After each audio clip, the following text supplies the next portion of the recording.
recently Washington University organized a peace panel last year, interfaith peace panel. This year we are focusing on environmental crisis, which we actually experiencing year by year, worse and worse around the world. It is in a way, really a tragedy, the way environmental issues that we are facing. People are living under all kinds of natural disasters. There are so many things we have, we can learn and try to pay attention to. So we have a wonderful panelists here. Probably I should let each of you introduce yourselves best.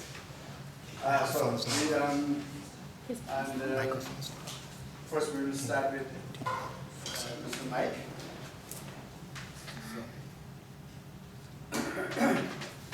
Thank you. And thank you, everyone. Thank you, everyone, for coming out today. And I'm going to try to be fairly brief because we got started a little bit late, but Mike Peterson, Director of the Lands Council. We are a conservation organization that's been around for over 30 years in the Spokane area. And today I'm going to try to kind of focus on positive things that maybe we can do in our local communities and not talk about population of the planet being 7 billion people, corporate interests running our country and our world into the ground. I won't focus on those things. I'll try to talk about some things the Lands Council does and what people can do themselves, and I have some little handouts right at the end if people want to take action on things. Speaking climate-wise, we're most impacted here by what seems to be disappearing snowpacks. This year's perfect example. We had kind of an average snowpack, and yet now a lot of it's disappeared, and what they're saying is that it's only going to be 75% of the water runoff in the Spokane River. That has big implications. Last year it was even less. When you have less water, you have less water for fish. You have less chance of bringing salmon back. You have less chance of keeping our lifestyle the way it is, and so we have to make choices. The Lands Council works a lot on the Spokane River. We work on PCBs in the river, those polychlorinated biphenyls, which turns out are getting in the river through all sorts of crazy things like our legacy PCBs in oils and transformers, but also in yellow paint that's painted on our highways and then washes into our river. And so we're working with a lot of people on the Toxics Task Force to deal with that. We also have a lot of issues with, as our climate changes, not only in this region, we might get about the same precipitation, but it's going to come more as rain. We're going to have warmer, longer fire seasons, and we've seen that the last few years. And I guess on average around the country, it's about 2 months longer fire season. So we're going to see a lot more forest fires, and that has huge implications. Last year we sat in smoke in Spokane for weeks on end. That's not going to probably stop. This year I think we all thought it'd be maybe a much easier fire season, but already things are drying out. Alberta around the tar sands is burning hundreds of thousands of acres, but people might not know that Finland also has a lot of massive fires. Extraordinary for places that seem so far north and so early in the season. Here in Washington State, we've had record fire years 2 years in a row. 500,000 acres last year. And I was just talking with some folks in Idaho, the Boise National Forest and the Pied, which is kind of surrounding Boise, they've had more fires, more acres burned in the last 2 years than in the previous 40 years. So it's changing everything. It's changing the landscapes. And as a response to that, there's a couple of things that the Lands Council is doing. We started to collaborate with timber people and Forest Service people because some of our forests do need thinning. And those fuels are going to either burn up or maybe you can capture something out of it and make some 2x4s. And leave the biggest trees, leave the more resilient trees like the ponderosa pine and the western larch and the white pine. There's a real special species at high elevations that's slowly disappearing, the white bark pine. Bears, grizzly bears, and other animals rely on their pine nuts. We're going to go out this summer and next summer with the Keller Range Conservation Group and Lands Council volunteers, and we're going to help protect those trees, maybe fertilize them a little bit, and clear out some of the little shrub that's around them. So if anyone wants to volunteer to hike around in the Keller Range, we're happy to have people do that. I want to turn a little bit, though, to coal trains and oil facilities and transportation of fossil fuels through our area and really literally around the world. Coal used to be almost 50% of the electric generating in this country, and now it's down to almost about 33%. And that's a good thing. But what are we going to substitute it with? If we're just going to burn natural gas and we are fracking and having methane leaks, that's a slight improvement, but not a massive improvement. We've got to start shifting to renewables. We can't build any more dams. Hydropower is a good renewable resource when the water is there, but we can't keep, relying on heavy snowpacks. Those probably are disappearing, at least from the Northwest. So we're going to have to start building more wind turbines, more solar panels, putting them on our structures and switching over. And I was just, I live in the west central neighborhood of Spokane, and it just strikes me as interesting that I can walk through parts of West Central and there's old trolley lines. We used to have a far better public transit system now, and now we've lost all that. People used to just jump on a bus and go all over the place. And now we have to wait half an hour and we have to struggle over it, and we want to drive our cars everywhere. So we have a lot of choices to make. One of the things that's happening is that there's a real battle to stop new coal and oil facilities. And one of the things I want to talk about, and it's on these cards if you really want to take action, tonight here in Cheney at the library at 6 p.m. is a workshop for an environmental impact statement for the proposed Longview coal exporting facility. Now, some of the other exporting facilities have been stopped. This one is still charging ahead. They have an environmental impact statement. Come to this meeting tonight at Cheney Library at 6 p.m. if you want to learn and get involved in that particular issue. This coming Thursday, some of you may or may not have heard of the Break Free campaign. There's going to be a big action in Anacortes in a week or so, and this is kind of a send-off and get more volunteers to go and perhaps at least temporarily shut down a facility in Anacortes. That Break Free is going to be a little rally at the downtown division of Martin Luther King Way this noon, May 12th. And that's going to support that action in Anacortes. And then May 26th, as a result, I mentioned the Longview plant, there's going to be a public hearing in Spokane, and we've called for that, and my coworker Laura Ackerman is kind of one of the big organizers with that. It's really important to turn out hundreds of people in these hearings. That shows the authorities that people don't want coal trains, we don't want oil trains passing through our communities. So if you can make that, that's May 26th out at the Spokane Convention Center in downtown Spokane. So I'm just going to kind of end it with that and move on. Action, nonviolent, citizen action is what changes things, in my opinion. You can get involved in lots of different ways, but if you just kind of sit on the sidelines, then you're just counting on someone else to do the work for you. So thank you very much. Thank you. Thank you, Mike. That was wonderful. Josh? Hi there. Got a little presentation to go with. If I can get it up.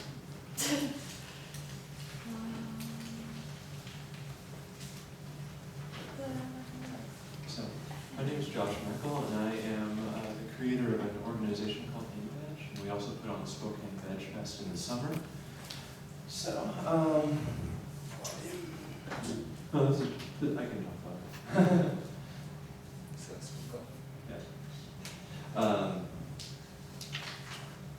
In our world today, the toll of human activities on the environment is becoming more apparent than ever before. We have mass die-offs of aquatic animals from contaminated waters, garbage islands twice the size of Texas casually floating in the ocean, decimated rainforests, and rapidly declining wild animal populations. Droughts, climate change, and erratic weather patterns are becoming more and more prevalent. And, of course, there's the issue of CO2 emissions rising by the day. Each one of us plays a role in this. Each one of us is responsible for our own carbon footprint. Each mile we drive, each shower we take, each light we switch on has an impact. Every day we are presented with choices that add up. I'm here today to talk about a choice that often goes overlooked, but many may have the biggest impact of all. The choice of what we put on our plates. If I were to ask you what the greatest contributor of greenhouse gas emissions currently is, what would you say? Cars, air travel, ships? What if I told you the greenhouse gas emissions put out by animal agriculture alone dwarfs the entire transportation sector? That's right, all the billions of gas-powered, fuel-burning planes, trains, boats, and cars don't produce as much emissions as the billions of cows, sheep, pigs, goats, rabbits, and birds raised and slaughtered or used for dairy and eggs. Transportation exhaust is responsible for a mere 13% of all greenhouse gas emissions. Livestock and their byproducts account for at least 32 billion tons of carbon dioxide per year, or 51% of all worldwide greenhouse gas emissions. This number accounts for all the emissions created by the industry in the process of raising the animals, production of their feed, moving the animals to slaughter, powering the slaughterhouse, etc.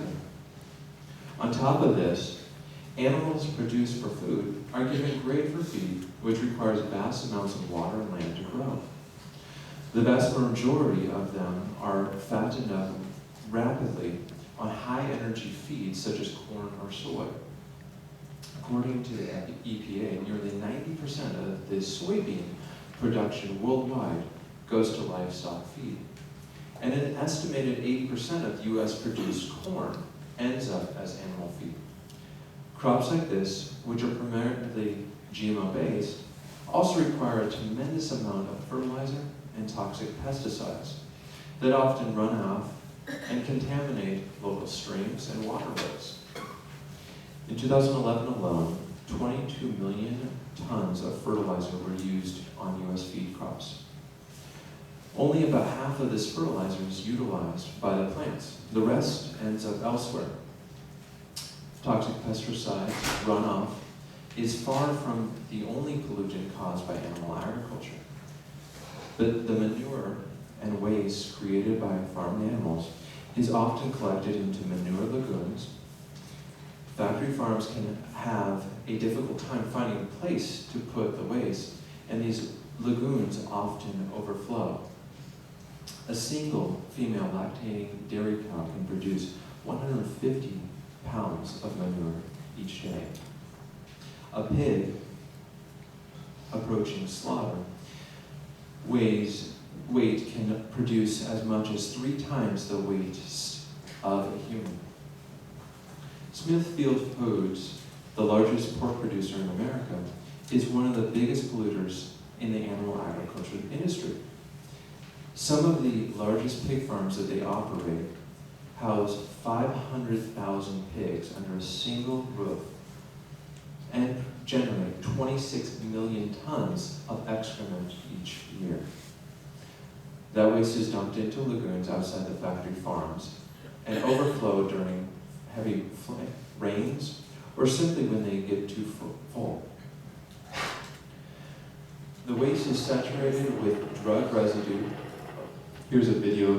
It actually lake of toxic pig feces and urine the size of 4 football fields. It's because thousands upon thousands of pigs are inside of these buildings. Their waste falls through slats in the concrete floor and goes directly into this giant open air cesspool. How many of these kinds of factories are there? In North Carolina alone, there are over 2,000, and the consequences are disastrous. The waste falls through the food floor, gets flushed out into an open pit, a cesspool. It's easy for a big pond operation to have as much waste as a medium-sized city. Of course, the pit will fill up, so it has to be empty, and they're emptied by spraying the liquid waste.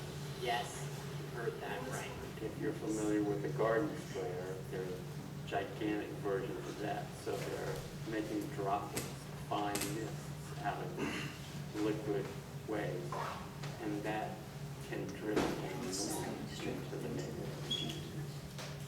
So I know not everyone could hear that, but what you saw was one of these such lagoons that is in the Midwest.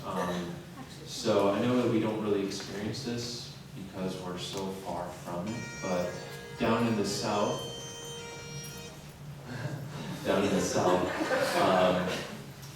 these factory farms are pretty much everywhere. It ruins the whole environment and the communities. And so the gentleman at the end was talking about how they actually will spray the lagoon waste into the air, and then that drifts throughout the whole community. And so the whole community will smell like urine and feces. This is just the reality of factory farming. So the waste is saturated with drug residues from the heavy antibiotics that these pigs are given to kept alive, including ammonia, methane, hydrogen sulfide, carbon monoxide, heavy metals, along with anything and everything that comes out of the hog house, including stillborn piglets. These operations repeatedly violate the Clean Water Act. The Environmental Protection Agency has cited Smithfield Foods alone thousands of times, but because they get paid every time, the EPA gets paid every time that they are fined, they just continue to pay the fines and the EPA is happy. In addition to farm runoff from feed crop production, the waste produced by farmed animals are a major contributor of groundwater contamination and dead zones created in the oceans. So as you can see in that image, basically about like a third of the United States kind of all runs through into the Mississippi and then into the ocean. And that is where there is 6,000 square miles of dead aquatic area. So these dead zones are created by excessive nutrients that deplete the oxygen levels, causing the sea life to suffocate. The same effect that causes this can cause unnaturally high amounts of harmful algae. When the harmful algae blooms, it kills the fish, crustaceans, sea turtles, dolphins, whales, and many other aquatic creatures. The algae is fed by excess nutrients provided by the fertilizer and animal waste runoff, because only about 50% of the actual fertilizer is actually taken up by the plants. The rest of it goes in the water and goes down. Raising these crops and finding space to house these animals being raised for the world's demand for meat is one of the leading causes of deforestation. Dense, thick forests are one of the nature's best weapons against the rising carbon levels. Due to clear cutting, more than 150 acres of rainforest are lost every minute, and 78 million acres are lost every year. These figures are global. It is estimated that the Amazon alone is vanishing at a rate of 20,000 square miles per year. At least 43% of this land, nearly half, is being cleared for growing feed crops, providing grazing land, and housing animal farms. In addition to feed crops requiring a huge amount of resources, including water, the animals themselves must have drinking water to survive. The animal agriculture water consumption ranges from 34 to 76 trillion gallons annually, not billion. Because so much is needed to raise a large land animal like a cow to the age of slaughter, an estimated 1,800 to 2,500 gallons of water are needed to produce 1 pound of beef. To produce 1 pound of meat from a sheep, it takes 1,200 gallons. Pork comes in at 718 gallons of water per pound. All of this water is, of course, fresh water. Clean, fresh water is quickly becoming one of the world's fastest dwindling resources.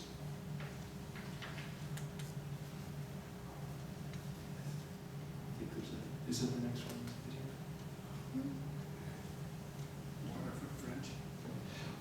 One thing to add is that grass-fed animals use considerably more resources. A grass-fed cow will require 30% more water and between 3 and 10 times more land than the grain-fed counterpart. This is because the cow will be moving much more, which will increase the food and water intake. A feedlot cow can go to full weight in as little as 6 months, but grass-fed cows will require as much as 2 years to attain the same weight for slaughter. California is in the midst of the worst drought in its state's history. According to the Pacific Institute's study of California water footprint, Californians use an average of 1,500 gallons of water per person per day. Close to half is associated with meat and dairy products they consume. According to the same study, the meat and dairy industry uses 47% of Californians' available water, while household use of water, like tap water, only accounts for about 4%. This is not just a problem in California. It is happening worldwide. The Stockholm International Water Institute has stated that globally, our diets must be 95% plant-based by 2050 to avoid catastrophic shortages. A 100% plant-based diet saves on average of 600 gallons of water per day compared to a standard American diet. Even a vegetarian requires on average about half the water used by typical eating. There is one other option. Here's an educational video explaining one way you can easily make an impact. Hi, I'm Moby, and I'm a vegan. That's my personal choice. But I also believe it's possible for you meat lovers to enjoy your meat responsibly. Unfortunately, due to the California drought, responsible meat eating has become a challenge. Water resources in California are at an all-time low. Many factors are to blame, including, yes, beef production. Did you know that 1 pound of steak has a water footprint of over 1,800 gallons? Yes, that's a lot of water. But what if you could equalize that footprint? What if you could have your steak and eat it too? See, if you skip 37 showers, that will make up for 1/4 pounder. That's what the Skip Showers for Beef campaign is all about. 37 showers? That might sound ridiculous, but in the face of this historic drought, we all need to think outside the box. His website will help you do exactly that. Here you'll find tips on how to save water, stay clean, and enjoy your guilt-free, zero water impact beef. Skip Showers for Beef. I won't, because I don't eat meat, but you can. Go for it. Change happens 1 shower at a time.